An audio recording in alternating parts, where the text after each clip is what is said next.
It was supposed to be a simple family gathering, an evening filled with warm food, small laughter, and the comfort that only blood is supposed to offer. The kind of moment where memories are shared, not destroyed. But instead of peace, the room felt heavier than it should have, as if something sour had been brewing beneath the surface long before anyone walked in. The tension revealed itself slowly at first. A cold glance from across the table. A whispered conversation that paused the moment footsteps approached. A smile that felt stretched too thin to hide the bitterness behind it. The mother who once held the family together with gentle hands now sat rigid, eyes fixed with a strange mix of disappointment and judgment. No one knew what she was planning, not even the brother who kept tapping his foot under the table, avoiding eye contact. Then her voice broke the silence, not raised, not trembling, cold. "You are characterless." The words sank into the room like a blade falling point first onto stone. Even the air seemed to recoil from the force of them. The siblings froze mid-breath. The brother lowered his gaze, not in shock, but in something that resembled guilt. The husband looked away, jaw tightening, as though he had known this moment was coming and chose not to warn anyone. CHARACTERS.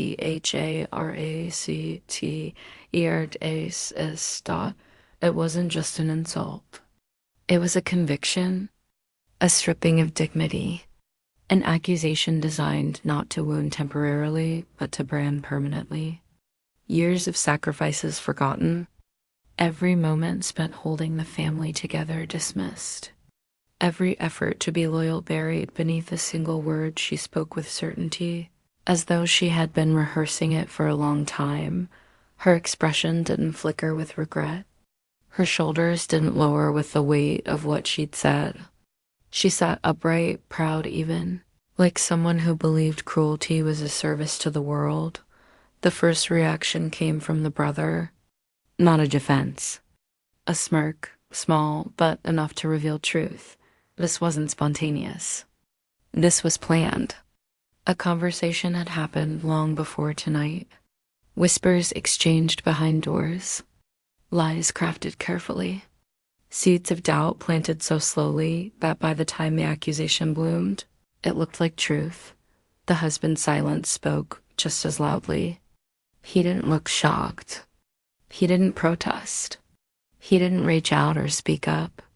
Instead, he looked down at his hands with the expression of a man who had added fuel to the fire and was now waiting for the flames to rise. The mother leaned back, satisfied as if delivering judgment was a victory. "You've embarrassed this family," she added, voice dripping with disgust. "You have no shame." Shame. The word lingered like smoke, but the greatest betrayal wasn't the insult itself. It was the way the people in the room shifted subtly into agreement. His family, her family, their family, all choosing silence over truth, choosing accusation over understanding, choosing betrayal over loyalty. The husband finally cleared his throat, but not to defend. His tone was low, careful, calculated. "Maybe it's better if we don't get into the details," he murmured. "Details? What details?" The lies he had whispered to the mother's ear, the hints he had planted about her being untrustworthy, the moments he twisted into stories to protect himself. The room changed in that instant. The walls felt closer, the air sharper, the betrayal deeper. It wasn't just a mother turning against a child. It was a family rewriting an entire life with one accusation. It was a husband choosing cowardice over truth. It was a brother accepting wealth and inheritance at the cost of someone else's dignity. The realization struck as clearly as the insult itself. This wasn't about character. This was about control, about silencing someone who had seen too much of the family's darkness, about removing someone who no longer fit the narrative. The mother wanted others to believe that the anger that should have risen stayed quiet. The pain that should have collapsed the chest steadied instead. Because betrayal this calculated didn't deserve tears, it demanded clarity. The mother mistook silence for defeat. The husband mistook stillness for weakness. The brother mistook hurt for surrender, but they had no idea what kind of storm betrayal awakens. When spoken so loudly and so wrongly, the accusation cut deep, but it also carved out the truth. Blood may bind people, but lies reveal who they truly belong to. The theft didn't happen in a single moment. It wasn't loud, dramatic, or violent. It was quiet, deadly quiet, the kind of betrayal that creeps in slowly, like a shadow stretching across a room until everything familiar is swallowed whole. By the time the truth surfaced, the ink had already dried. The legacy meant to be shared, protected, and passed down had been signed away behind closed doors. With pens held by hands that pretended to love Dot, it began with whispers in hallways short, clipped conversations that stopped abruptly whenever footsteps approached. The mother and brother huddled together more often, papers tucked beneath arms, phone screens angled away. At first, it seemed like family business, something irrelevant, something that didn't require suspicion. But silence has a pattern, and theirs grew too consistent, too cautious, too deliberate. The husband's involvement came into view slowly, like smoke leaking from beneath a door. He attended their meetings quietly, avoiding eye contact afterward, brushing off questions with excuses about advice and family matters. His sudden closeness with them contrasted sharply with the distance he created at home. He smiled differently, softer around them, sharper around anyone else, especially around the one person whose life he was helping dismantle. The truth revealed itself, piece by piece, a lawyer's card found in his jacket pocket, a conversation overheard late at night, voices tense, urgent, a document corner sticking out from underneath the mother's purse, showing a partial signature. Every clue pointed to something far bigger than simple. Family tension. Then came the day when everything snapped into place. The mother called a family meeting, not to explain, not to discuss, but to announce. Her expression carried an uncomfortable sense of triumph, a righteousness sharpened over time. The brother stood beside her, chin lifted, eyes gleaming with entitlement. "It's done," she said. "Everything goes to him now." The words hit like a blow, but it was the tone that delivered the real wound. Cold, certain, final, wealth accumulated over decades, land, property, investments. The home built brick by brick was now in the brother's name. Signed, sealed, legal, irreversible. All wealth must stay with someone who can protect the family name, she added, her gaze slicing through the room. "You don't represent this family anymore." The justification was ridiculous, yet spoken with such confidence that it felt rehearsed. The label she'd used before, characterless, hung in the air like poison, ready to justify any cruelty. The brother didn't deny it. He didn't even look apologetic. He stepped forward and accepted every ounce of stolen legacy with a smile that revealed everything. This wasn't the mother's idea alone. This was collusion. A betrayal crafted carefully, step by step, and the husband standing off to the side, arms folded, expression unreadable, had known all along. His silence was not confusion. It was consent. He had allowed it. He had supported it. He had held the door open and watched as everything meant to be shared was carried out in someone else's arms. The mother continued, voice dripping with manufactured dignity. "This decision protects us. It preserves what's ours. You made your choices, and we must make ours." Choices. As if loyalty had been a crime. As if sacrifice hadn't been enough. As if being different justified being erased. The room spun with the weight of betrayal, not born in a single moment, but woven carefully through months of secrecy. The husband leaned back in his chair, watching silently, as though the destruction of an entire future was nothing more than background noise. The brother approached, placing a hand on the mother's shoulder in a performance of familial unity. Together, they looked like victors-like people who believed they had finally rid themselves of the one person who refused to bend to their control.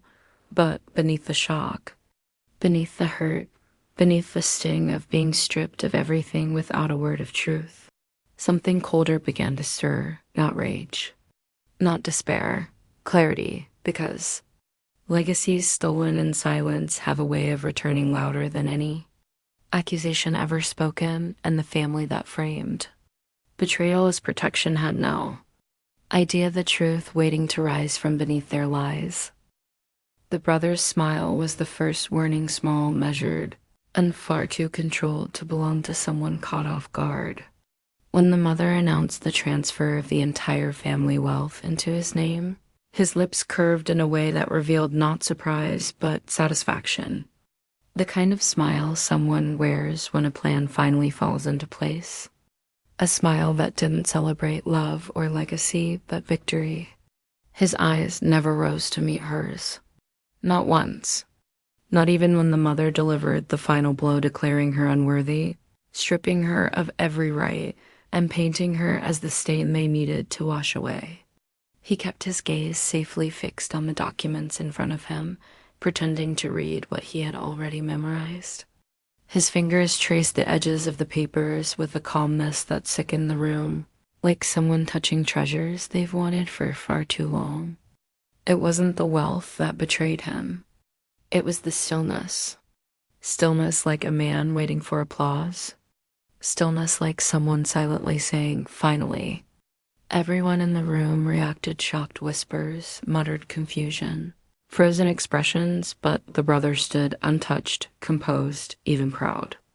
That was the moment everything clicked into place, not because he spoke, but because he refused to. Avoiding her eyes wasn't shame. It was admission. He knew exactly what he had done. He had agreed. He had conspired. He had positioned himself behind the mother, not beside the family. The husband's silence hinted at his involvement, but the brother's behavior revealed something deeper and far more calculated.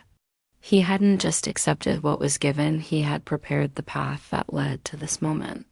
She remembered the small signs she once dismissed, the brother's jealousy whenever attention wasn't centered on him, the forced politeness in his greetings, the quiet arguments between him and the mother that always stopped when she entered a room, the way he lingered near financial conversations, absorbing every detail, the bitterness in his tone whenever responsibilities were compared.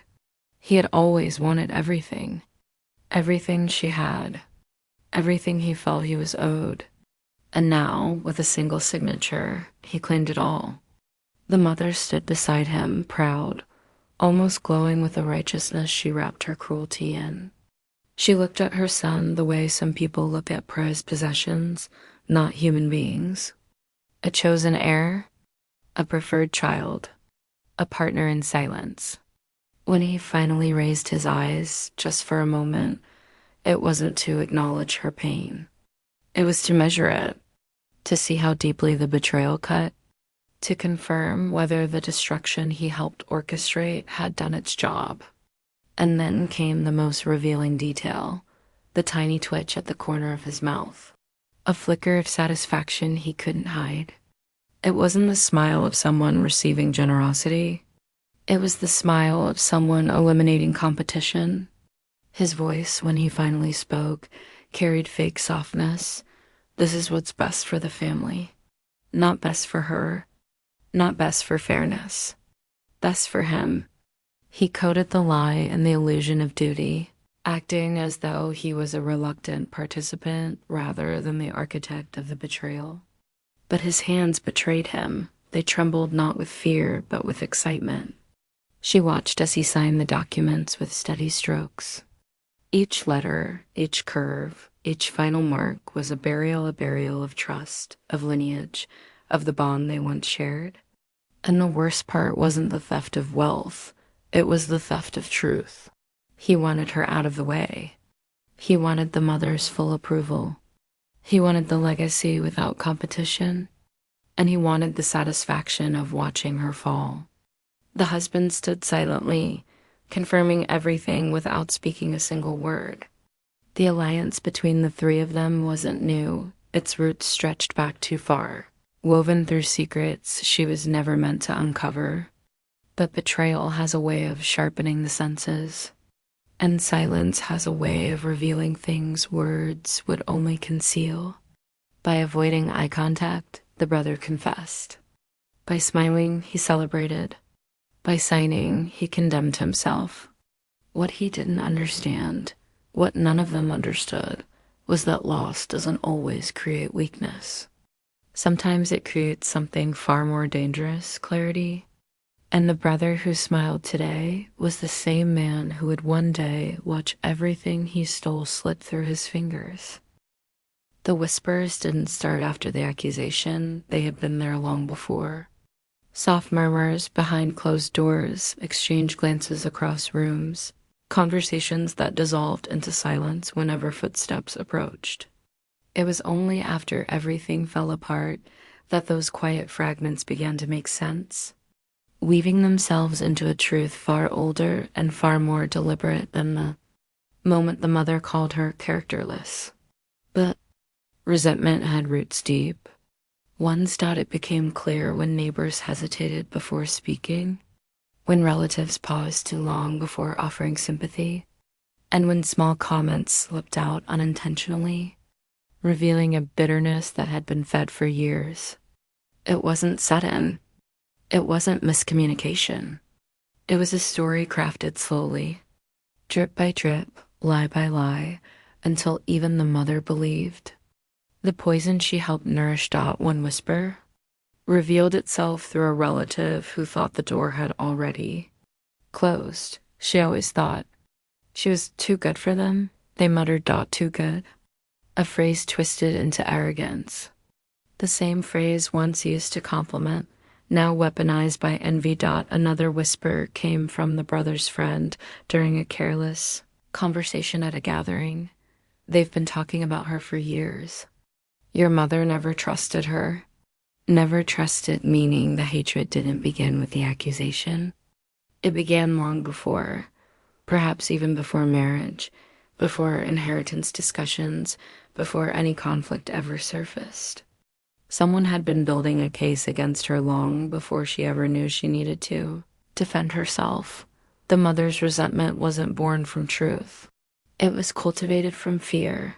Fear that someone else would take her son's loyalty. Fear that the family's control would slip. Fear that another woman's strength would expose the weakness she hid behind pride. Every smile exchanged over the years now appeared rehearsed. Every gesture of kindness now seemed strategic. Every compliment now felt like bait waiting to be turned into a weapon. The whispers grew louder once she knew where to listen. She shouldn't get anything. She's not one of way. That were stories about her before they married. He said she caused problems from the beginning. Stories, problems, rumors. All created, all exaggerated, all designed to tarnish a reputation before it could even form. The mother hadn't simply judged. She had built a narrative of unworthiness, brick by heavy brick, until her son, her relatives, and even strangers believed every distorted word. But the cruelest discovery came from the husband's involvement.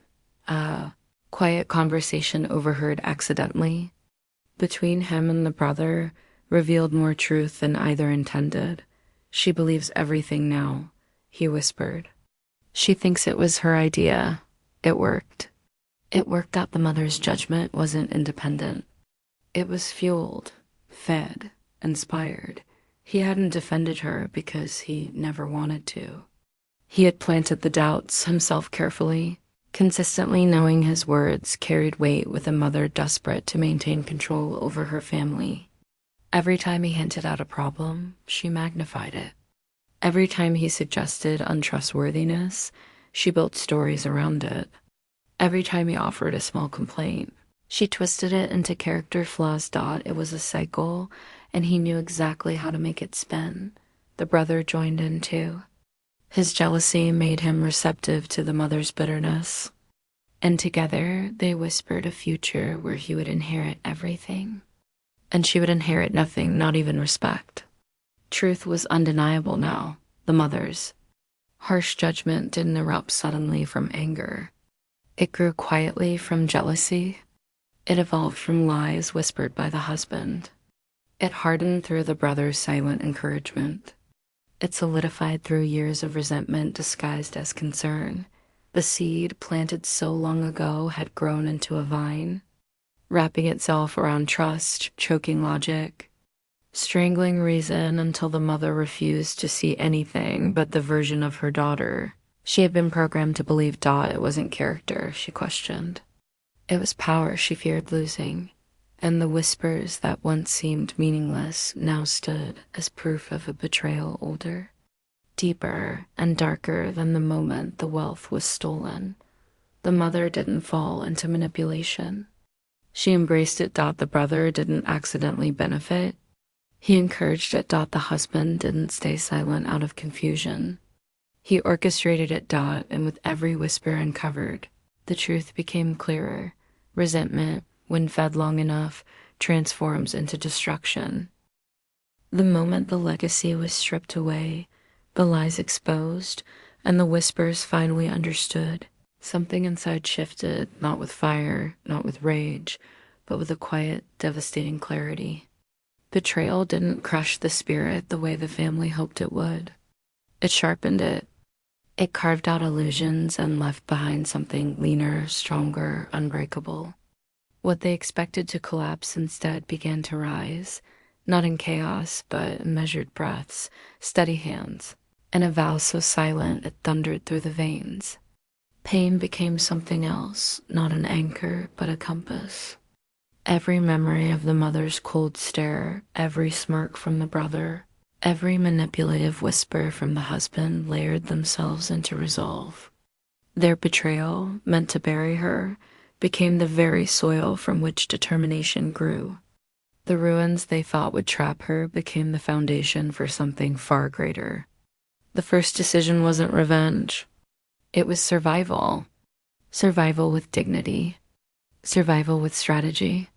Survival with the promise that truth would rise, not through screaming matches or desperate pleas, but through proof. Through exposure. Through letting their own deeds unravel them. The husband, confident in the lies he planted, believed silence meant defeat. The mother, satisfied with her cruelty, believed the loss would break her completely. The brother, thrilled with his inheritance, believed his position now made him untouchable. But none of them understood the resilience of someone pushed to the edge by the people who were supposed to protect her. The decision formed quietly right there in the center of her pain. Rise, not loudly, not violently, strategically. The first step was gathering truth. Not fragments, not rumors, not assumptions, truth written in signatures. Audio recordings, messages, and documents they never expected her to see. Behind every betrayal was a trail, and behind every trail was a crack in their foundation. She began to collect every forgotten detail. The lawyer's card found in a jacket pocket. They overheard phone calls, the financial inconsistencies in her husband's accounts, the forged narratives spread by her mother. The more she uncovered, the clearer everything became. The betrayal wasn't impulsive. It was orchestrated. The resentment wasn't emotional. It was strategic. The downfall they tried to force upon her was built on lies thick enough to suffocate truth unless she uncovered it piece by piece. And every piece she held in her hands became power. What they destroyed within her rebuilt itself differently, something no longer eager for approval, no longer hungry for acceptance, no longer willing to shrink to make room for their insecurities. Instead, the betrayal sharpened her understanding of who they were behind closed doors, behind loving words, behind the facade of a perfect family. The mother's cruelty was never about protection. It was about control. The brother's calm acceptance wasn't innocence. It was greed. The husband's silence wasn't neutrality. It was partnership in destruction. And knowing this was not defeat, it was liberation. The vow formed slowly, quietly, deliberately, exposed them, not for vengeance alone, not to reclaim wealth, but to reclaim dignity, to reclaim truth, to reclaim the identity they tried to erase. But exposure wouldn't come through shouting at them across the table or begging them to reconsider or collapsing under the weight of their lies. No, exposure would come through the one thing they never prepared for: accountability. Their world had always depended on her silence. Once silence was gone, everything they built began to tremble. The mother's reputation depended on the lie of moral superiority. The brother's inheritance relied on documents created through deceit. The husband's image survived only through manipulation and secrecy. All of them, unknowingly, had placed their futures in the hands of the one person they tried to destroy. Because truth, real truth, lives on evidence, not on prejudice. And every hidden detail she uncovered became another thread she could pull to unravel the tapestry they wove. The ruins they left her in were temporary. The rise she prepared for would be permanent. She didn't plan to scream. She didn't plan to fight. She planned to reveal. And nothing destroys liars faster than their own truth reflected back at them. The decision was clear, powerful, and quiet enough to be lethal. Rise until the ruins belonged to them instead. The downfall didn't come with explosions or confrontation. It came quietly, just as their betrayal had. The truth didn't burst open in a single moment. It surfaced slowly, rising like water creeping under a locked door, seeping into every corner of the life they built on lies until it soaked through the facade they clung to so desperately. It started with a single document. A transfer record signed not by one witness, but forged with a name traced so poorly that any professional could see the deception. The brother had been so eager to claim everything that he forgot the one rule liars always break: greed makes hands sloppy. When the lawyer began asking questions, his calm smile wavered for the first time. That twitch of panic spread across his face like ink bleeding through paper. The first crack had formed. Then came the financial audit routine, random and devastating. Accounts he thought hidden were exposed. Transactions the husband once helped him coordinate resurfaced. Money he siphoned slowly over months, maybe years. Sat in plain view of people who understood exactly what they were looking at. Fraud, not speculation. Fact. The brother tried to explain. But every word tangled into the next, exposing him even further. With every attempt to protect himself, he revealed another lie. His stolen wealth slipped through his fingers faster than he ever imagined. Properties were frozen, funds seized, investments questioned, and the mother, who had so proudly handed everything to him, now saw the consequences of the empire she'd helped him steal. Her voice cracked for the first time when she demanded answers from him. The son she once worshipped wouldn't even meet her eyes. He kept shifting blame, pointing fingers, claiming innocence, but the evidence sat heavy between them, undeniable and damning.